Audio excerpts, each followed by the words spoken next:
What really happened when I was at Fluminense? Today, I'm gonna be telling you the crazy story about my journey through Brazilian football this year in 2023, how I ended up at the club Fluminense de Feira, and what happened while I was there. For those of you who are new, hi, welcome. My name is Hamid Babali, and I'm a professional footballer and a free agent for this next January transfer window. And today, we're gonna talk a little bit about my trajectory through Brazil. But I've also had journeys through Latvian football, through Lithuanian football, through Polish football, through American soccer, and through Croatian football. Anyways, let's cut right to the chase. 2023 started off a little bit strange as I ended up actually going to Poland first for a couple of trials, but that agent was not what he said he was. The clubs were not at the level that I was expecting, and the financial aspect, the organizational aspect, all was a little bit low for my standard. I didn't want to go all the way to Poland and to be playing at a very low division for little money and not really having a quality of life in order for me to train at my absolute best, to make as many good decisions on and off the pitch as possible. I felt like I didn't have that support in Croatia. So I decided that I needed some new opportunities in football.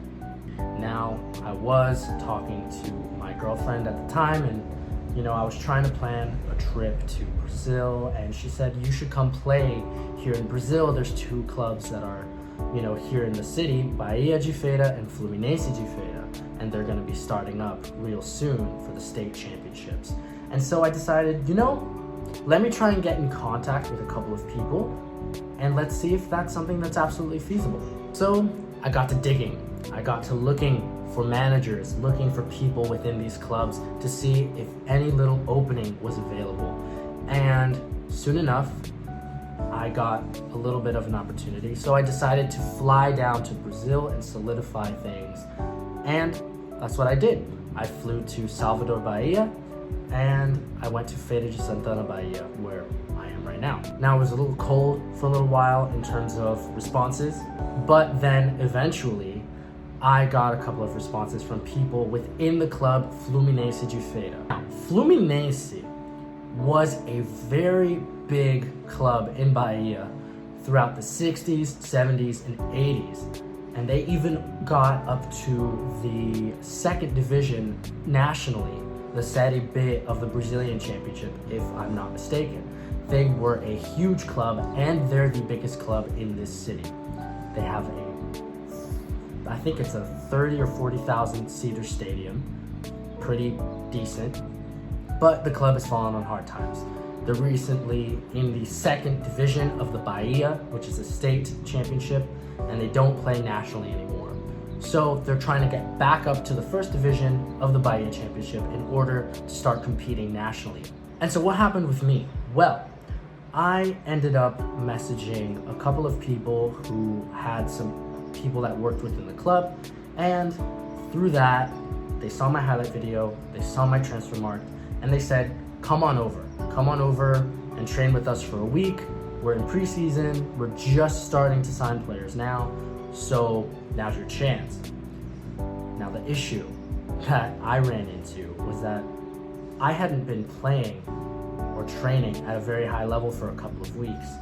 So I wasn't as fit as I should have been, and I wasn't as sharp as I should have been. So I came into that training session, that first training session, and I was finding it really tough to adapt because you're not playing, and then all of a sudden you're playing with guys that have been playing all year round, nonstop.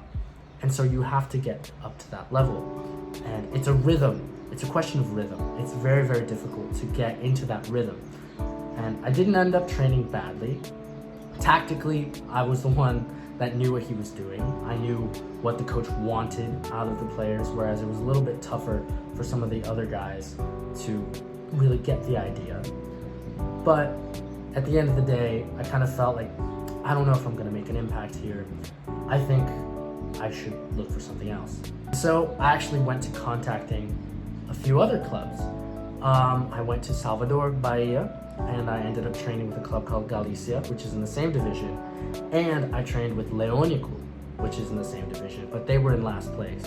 Now, Galicia was okay, but they already had their squad basically built already at that point, and Leonico as well, but Leonico was doing terribly in the table, and financially they couldn't support their players. Realistically, they could not support their players. It was very difficult for them to hold on to these guys that they had. A lot of players were on loan from bigger clubs, and so there was a little bit of a financial issue within Leonico. So there I was training with Leonico. I was getting my rhythm back, I was getting my confidence back, and that was really, really helpful for me.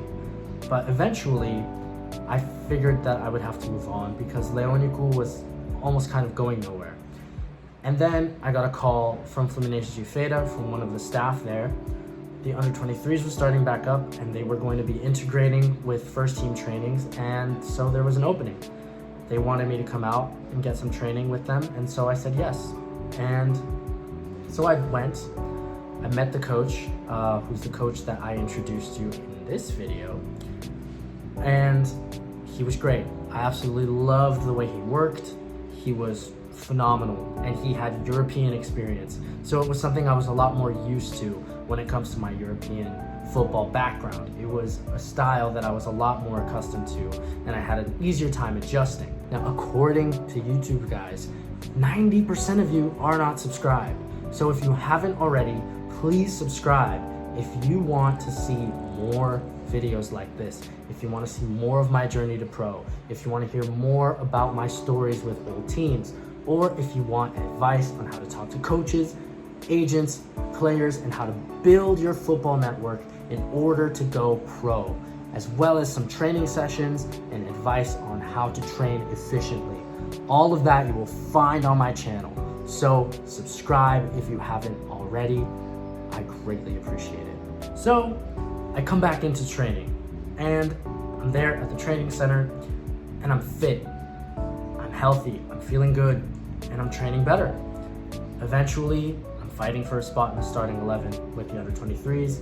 Eventually, I'm back to training every now and then with the first team, and we're discussing a contract, a professional contract with Fluminense de Feira FC. Now, unfortunately, I didn't get to sign right away because my papers, my registration is still at the Latvian Football Federation.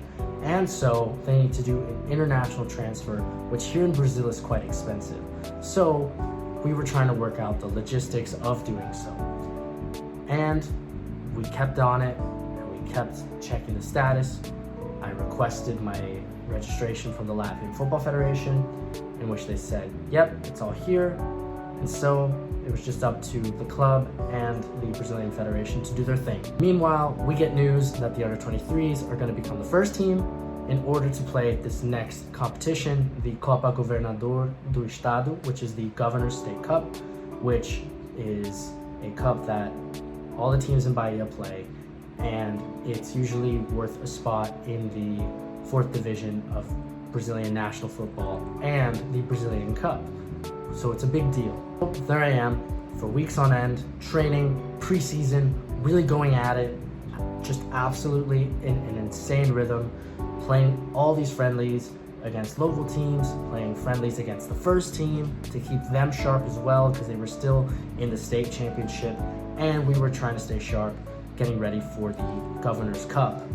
However, rumors started going around that the Bahia Football Federation wasn't going to have the Governor's Cup this year because not enough teams are signing up, and because there is a lack of funding because they're still recovering from the pandemic. Not only that, but the club Fluminense de Feira was also rumored to be going under a ownership change. Now at that same time, the state championship came to a close for Fluminense de Feira because we unfortunately somehow didn't qualify for the playoffs. So the season ended there and then. And then the announcement came up that the Bahia Football Federation was not officially going to have the Governor's Cup. So, unfortunately, I got left without a contract, as did all the other guys. I went from not having a club to moving countries to training with 3 or 4 different clubs to eventually finding my place, eventually getting liked, getting offered a contract, and then having that taken away by circumstances that were out of my control. And that's the reality of Brazilian football in some of the lower leagues. It is very shaky, it is very uncertain. And I knew that when I was coming into it, but I decided to still take the risk because Brazilian football outside of Brazil is very, very valued. And so I thought it would be absolutely 100% worth the risk. Now, Fluminense is going to start back up soon. And I've been training with the coach, the under-23s coach, individually, just a small group as we've been doing. And I'm not sure what's going to happen within the club. I don't know if the club is going to recruit locally or if they're going to sign players from abroad or from outside of Bahia, which is typically what happens. But I'm ready. I'm training. I'm ready. I'm motivated. Whether it'll work here, whether it'll work somewhere else, I'm ready and I'm training. And let this go as a lesson to all of you guys who are aspiring to be professional footballers, that sometimes these things are out of your control. Sometimes you're in the club, sometimes you have the talent, but there are circumstances that just are not within your control, and it's tough, I understand, because you don't have control, so it's difficult when you worry about those things. But you just have to make the best of what you've got in that moment. Fortunately, I made the best of it because I made so many connections within the football industry here. I made so many friends, and I got really high-level training. And that was something that I wanted from the get-go, because I wanted to get back to my best football. I wanted to get to my best shape, and I wanted to get back to my best mindset. And here in Brazil, that is a phenomenal place to do so. And I think I achieved that. Hopefully, with Fluminense, it'll work out. Maybe I'll sign. Maybe I'll sign somewhere else. There's a couple of things in Europe that are in the works as well, but we shall see. Now guys, let me know. Do you guys have similar stories? Because I think that this is a lot more common than people think. And unfortunately, it's a setback. It's a part of being a professional footballer at times. But let me know your stories in the comments. And if you guys want more advice on how to get these opportunities, watch this video right over here. Thanks guys, subscribe if you haven't already, and I will see you later.